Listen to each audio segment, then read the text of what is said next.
ಎಲ್ಲರಿಗೂ ನಮಸ್ಕಾರ. ನಿಮ್ಮ ಸಕಲ ಇಷ್ಟಾರ್ಥಗಳನ್ನು ನೆರವೇರಿಸ್ಕೊಳ್ಳಲು ಈ ತೆಂಗಿನಕಾಯಿ ದೀಪಾರಾಧನೆ ಮಾಡಿ. ಕಾರ್ತಿಕ ಮಾಸದಲ್ಲಿ ಮಾಡಿದ್ರೆ ತುಂಬಾ ಒಳ್ಳೆಯದು. ಇಲ್ಲ ಅಂದರೆ ಪ್ರತಿ ಸೋಮವಾರ ಸಂಕಲ್ಪ ಮಾಡಿ 5, 7, 9 ಈ ಥರ ದೇವಸ್ಥಾನದಲ್ಲಾದರೂ ಹಚ್ಬೋದು, ಇಲ್ಲ ಮನೆಯಲ್ಲಾದರೂ ಹಚ್ಬೋದು. ಮೊದಲಿಗೆ ಈ ಥರ ಒಂದು ಪ್ಲೇಟ್ ತೊಗೊಂಡು ಅದಕ್ಕೆ ಸ್ವಲ್ಪ ಅಕ್ಕಿ ಹಾಕಿ ತೆಂಗಿನಕಾಯಿನ ನೀವು ಏನು ನಿಮ್ಮ ಇಷ್ಟಾರ್ಥ ನೆರವೇರಬೇಕು ಅದನ್ನು ಸಂಕಲ್ಪ ಮಾಡಿ ನೀಟಾಗಿ ಮಧ್ಯ ಈ ಥರ ಹೊಡ್ಕೊಂಡು ಅದಕ್ಕೆ ಅರಿಶಿಣ ಕುಂಕುಮ ಅಕ್ಷತೆ ಎಲ್ಲ ಇಟ್ಟು ಈ ದೀಪವನ್ನು ನೀವು ತೆಂಗಿನ ಎಣ್ಣೆಯಲ್ಲೇ ಹಚ್ಚಬೇಕಾಗತ್ತೆ. ತೆಂಗಿನ ಎಣ್ಣೆ ಹಾಕಿ ಬತ್ತಿನ ಇಟ್ಟು ನೀವು ಇದನ್ನು ಏಕಾರ್ತಿಯಲ್ಲಿ ಅಥವಾ ಊದುಕಡ್ಡಿಯಲ್ಲಿ ಹಚ್ಕೊಬೇಕಾಗುತ್ತೆ.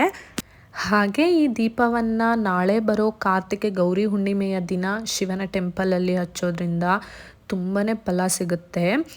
ಮನೆಯಲ್ಲೇ ಏನಾದರೂ ನೀವು ಈ ದೀಪನ ಹಚ್ಚೋದಾದರೆ ತುಂಬ ಜನ ಕೇಳ್ತೀರಾ ತೆಂಗಿನಕಾಯಿ ಅಕ್ಕಿನ ಏನು ಮಾಡಬೇಕು ಅಂತ. ನೀವು ಈ ತೆಂಗಿನಕಾಯಿ ಅಕ್ಕಿನ ಹಸುಗೆ ಕೊಡಬೇಕಾಗುತ್ತೆ. ಅದನ್ನು ಬಿಟ್ಟು ಬೇರೆ ಎಲ್ಲೂ ಹಾಕಕ್ಕೆ ಹೋಗಬೇಡಿ. ಆದಷ್ಟು ಹಸುಗೆ